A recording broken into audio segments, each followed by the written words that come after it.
Hello मेरे प्यारे विद्यार्थियों, स्वागत है आप सभी का आपके अपने YouTube चैनल यमे वाला पर। आज 17 फरवरी है और कल 18 फरवरी 2026 को आप एशिया के सबसे बड़े एग्जाम यूपी बोर्ड एग्जाम 2026 में बैठने जा रहे हैं। तो एग्जाम में आप कल बैठेंगे, तो इसलिए आपको एग्जाम में कैसे लिखना है, क्या लिखना है और क्या क्या टिप्स और सजेशन आपको सुनना चाहिए, समझना चाहिए, ताकि आप एग्जाम में बढ़िया ढंग से लिख करके एग्जामिनर से बढ़िया नंबर पा सकते हैं और आप बोर्ड एग्जाम में अच्छा मार्क ला सकते हैं। आज आप यही सब सीखने वाले हैं। जैसा कि आपको पता है, ये जो एग्जाम हो रहा है, आपने साल भर क्या सीखा है, इसका एग्जाम हो रहा है और आपने साल भर में क्या सीखा है, इस साल भर के अंदर आप जो सीखे हैं उसको आप किस प्रकार रिप्रेजेंट कर लेते हैं एग्जाम में, इसी का आपका एग्जाम होने वाला है।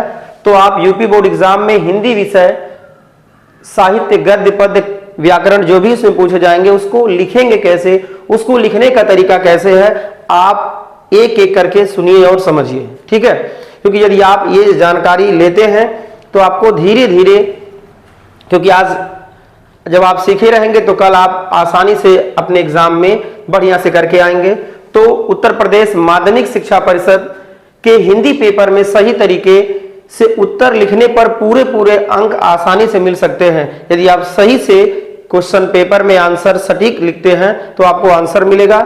और हिंदी जो विषय होता है वो पूरी तरह लेखन की शैली पर आधारित है। जो हिंदी विषय है वो राइटिंग स्टाइल पर आधारित है। जितना आप बढ़िया से लिखेंगे उतना ही एग्जामिनर ओवरजॉयड होगा और आपको उतना ही बढ़िया मार्क देगा। यदि आपको बहुत ज्यादा आता है और आप एग्जाम में लिख नहीं पाते हैं, आपको बहुत ज्यादा आता है और एग्जाम में आप लिख नहीं पाते हैं, तो आपको एग्जाम में नंबर मिलेगा नहीं। एग्जाम जब कॉपी चेक होगा बोर्ड का तो आपको नंबर मिलेगा नहीं और आप बोर्ड में क्या करेंगे, ज्यादा मार्क गेन नहीं कर पाएंगे। और वहीं पर जो कम बच्चा पढ़ा होगा लेकिन बढ़िया से एग्जाम में लिख लेगा, वो लिखने की बदौलत, लिखने की वजह से अच्छा मार्क पाएगा और उसकी तारीफ होगी, मिठाइयाँ तो वो खाएगा, आप नाखुश होंगे। तो इसलिए आप ध्यान से सुनिए और समझिए आपको क्या क्या करना है। तो पहला आपको स्टेप ये करना है, उत्तर हमेशा हेडिंग से शुरू करें। उत्तर को कैसे करना है, आपको हमेशा हेडिंग से शुरू करें। और यहाँ पर ध्यान दीजिएगा, जैसे हम यहाँ भूल किए हैं खड़ी पाई लगाने का, आप यहाँ पे खड़ी पाई जरूर लगाइएगा, करे के बाद खड़ी पाई। अगर ऐसे आप वो मिस्टेक करेंगे तो आपका मार्क कटना तय है। तो आपको समझाने के लिए मैंने यहाँ पर खड़ी पाई नहीं लगाया है। बच्चे यही सब गलती करके आते हैं, एक एक आप गलती सुधारेंगे तो आपको आएगा। और हर उत्तर की शुरुआत शीर्षक से करें, ठीक है।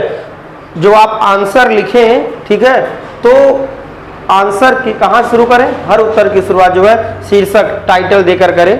मतलब जैसे क्वेश्चन नंबर 1 है, जो क्वेश्चन नंबर 1 लिख रहे हैं, क्वेश्चन नंबर 1 का उत्तर, ठीक है, प्रश्न संख्या इतना, उत्तर, ऐसे प्रश्नोत्तर और संख्या डाल दीजिए। आप ऐसे लिखिए तो ऐसा आपको लिखना होगा। उदाहरण के लिए प्रश्न कबीरदास का जीवन परिचय अगर लिखिए कहा जाता है तो आप उत्तर में लिखेंगे कबीरदास का जीवन परिचय। आप ऐसे हेडिंग डालिएगा बढ़िया से। और इससे करने से क्या होगा, इससे कॉपी व्यवस्थित और आकर्षक दिखाई देती है। यदि आप हेडिंग ऊपर डाल देते हैं तो कॉपी क्या होगा, एकदम व्यवस्थित दिखाई देगा और एग्जामिनर जो है बहुत खुश होगा और उसको लगेगा हाँ लड़का पढ़ा है तभी तो इसको लिखने आ रहा है। दूसरा है, कवि या लेखक का परिचय लिखते समय सही फॉर्मेट अपनाएं। कवि या लेखक का अगर परिचय लिखते हैं तो सही फॉर्मेट अपनाएं, सही रूप में लिखें। कैसे, कवि या लेखक का नाम पहले लिखिए, उनका जन्म वर्ष लिखिए, जन्म स्थान लिखिए, प्रमुख रचनाएं, भाषा शैली और साहित्य में स्थान लिखिए। और उदाहरण के तौर पर आपके सामने है जैसे कबीरदास का जीवन परिचय, आप इसको ऐसे इसी क्रम में ऐसे लिखिएगा, ठीक है। कहाँ उनका जन्म हुआ था ये सब आपको लिखना है। तो आपको आता सबको है क्योंकि साल भर कुछ ना कुछ सब लोग पढ़े हैं, लेकिन लिखा कैसे जाए ये ज्यादा जरूरी होता है, ठीक है। आपके माइंड में पूरा भरा है, सब कुछ आता है, लेकिन आप लिख नहीं पाएंगे तो नंबर नहीं पाएंगे, बहुत से बच्चों का छूट जाता है। तीसरा स्टेप है, पद्य यानी कविता के उत्तर लिखने का सही तरीका क्या है। तो ध्यान से सुनिएगा, यदि प्रश्न है भावार्थ लिखिए तो उसका सही फॉर्मेट क्या होगा, आपको सबसे पहले एक लाइन में लिखे भावार्थ, एक लाइन में वहां पे हेडिंग डाल दीजिए भावार्थ, उसके बाद सरल भाषा में अर्थ लिखिए। पहले हेडिंग डाल दीजिए भावार्थ, उसके बाद क्या करिए, सरल भाषा में आप अर्थ लिखना शुरू करिए। और उसके बाद उदाहरण के लिए आप यहाँ पे देख सकते हैं भावार्थ अगर लिख रहे हैं तो आपको कैसे लिखना होगा, यहां से लिखना होगा। कुछ बच्चे क्या करते हैं, लिखना भावार्थ के आगे से लिखना शुरू, कुछ बच्चे क्या करते हैं यहां से लिखना शुरू करते हैं। आपको ऐसे नहीं लिखना है, आपको नीचे से लिखने शुरू करना एकदम बढ़िया से, ठीक है। तो जो कंटेंट आप जो पढ़े होंगे उसको आराम से लिखना होगा।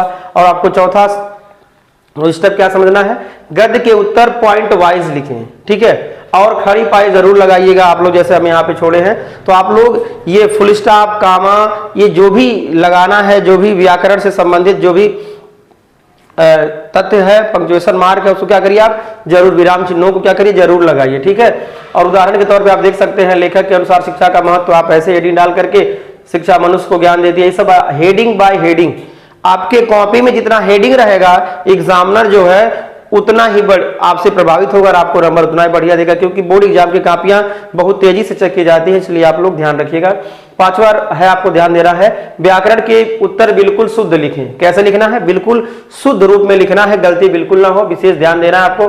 संधि, समास, अलंकार, रस, छंद, मुहावरे, विलोम, ये जो भी पूछे जाते हैं सटीक सटीक दीजिए, उसमें आप लोग कोई मात्रा की त्रुटि मत करिए, ठीक है। बहुत बच्चे होते हैं मात्रा की त्रुटि करते हैं तो वहां से नंबर कटना तय है।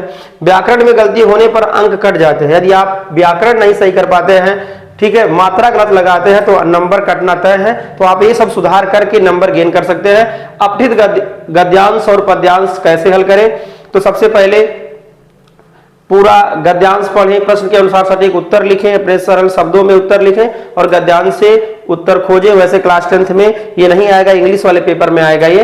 निबंध और पत्र लेखन का सही फॉर्मेट क्या है, ये है। निबंध और पत्र लेखन कैसे लिखें, कैसे उसको लिखते हैं, तो निबंध का फॉर्मेट क्या है। कुछ बच्चे विदाउट हेडिंग के लिखते चले जाते हैं, 2 पन्ना नहीं ऐसे लिखना है। टाइटल डालिए, शीर्षक, उसके बाद भूमिका लिखिए, मुख्य भाग क्या है, उपसंहार क्या है। यहां पर 4 हेडिंग में है, आप कम से कम 6 हेडिंग करिएगा, या जितने नंबर का आता है निबंध उतने हेडिंग को आप बनाइएगा। पत्र का फॉर्मेट क्या है, प्रेषक का पता ऊपर, दिनांक, संबोधन, विषय, पत्र का मुख्य भाग और अंत में धन्यवाद। ये आपको ये जो है टॉपिक आपको अपने पत्र में लिखना होगा। यदि इसमें से कोई छूटता है तो जितना छूटेगा उतना नंबर आपका कम होगा, ठीक है। जो टॉपिक आप मिस करेंगे, गैप करेंगे, उसी में से आपका नंबर तो कटना तय है। तो इस प्रकार एक एक जो है गलती को सुधार करके आप नंबर को गेन कर सकते हैं। हिंदी पेपर में पूरे अंक पाने का गोल्डन रूल क्या है, पहला है साफ और सुंदर लिखावट रखें। यदि आपका लिखावट साफ और सुंदर, एग्जामिनर गच्छ होगा, आपको नंबर देगा। महत्वपूर्ण शब्द अंडरलाइन करें, जो शब्द बहुत जरूरी है उसको अंडरलाइन करिए, क्योंकि अंडरलाइन किया हुआ शब्द देखेगा वो। हेडिंग अवश्य लिखें, बिंदुओं में उत्तर लिखें, सही और शुद्ध हिंदी लिखें। ठीक ढंग से सही और शुद्ध रूप में लिखेंगे। एग्जामिनर को प्रभावित करना है आपको, बोर्ड एग्जाम में एग्जामिनर को क्या करना है, प्रभावित करना है, तो चमक धमक बनी रहे लिखावट में।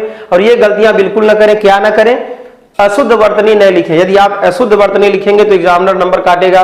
बिना हेडिंग के उत्तर नहीं लिखें, बहुत लंबा या बहुत छोटा उत्तर नहीं लिखें, एकदम जो पूछा गया है जैसे पूछा गया उसी रूप में आपको देना है। प्रश्न संख्या गलत नहीं लिखें, यदि प्रश्न संख्या गलत डाल के लिख देंगे तो एग्जामिनर आपको नंबर नहीं देगा। आप कहते हैं हम पूरा लिखे थे और मिला नहीं, तो गलती यही रहा होगा, आपने 10वें का 11वें लिखे होंगे। 10वां है टॉपर सीक्रेट तरीका। तो क्या है ये, तो आपको सबसे पहले टॉपर हमेशा यह तरीका अपनाते हैं टॉप करने के लिए।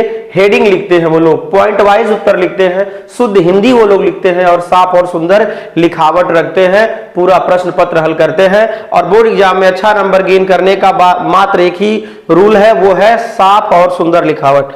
यदि आप कुछ गड़बड़ ही लिखते हैं तो गलती हो जाता है, कट मत करिएगा। अगर कुछ गलती हो गया है तो कट मत करिएगा, उसके नीचे जो है रॉन्ग लिख दीजिएगा, WRONG, या गलत मत क्रॉस करिएगा, वो हो जाएगा, एग्जामिनर नहीं देखेगा आपका काम। हिंदी में 90% से अधिक अंक पाने के लिए आपको क्या रूल अपनाना है, आपको रूल ये अपनाना है, साफ लिखावट और सही फॉर्मेट में लिखें, हेडिंग के साथ पॉइंट वाइज लिखें और शुद्ध हिंदी लिखें। यदि आप ये करते हैं, सुंदर लिखावट है, पॉइंट वाइज हेडिंग डालते हैं और बढ़िया से शुद्ध रूप में लिखते हैं तो आपको फुल मार्क मिलना तय है। तो इस प्रकार आप आज आपको जो भी मैंने सजेशन दिया है, यदि आप सजेशन सभी विषयों में फॉलो करते हैं, यदि सजेशन जो है सभी विषयों में फॉलो करते हैं तो आपका नंबर जो है वो बढ़ना तय है। तो आज के लिए बस इतना ही। Thanks for watching my video.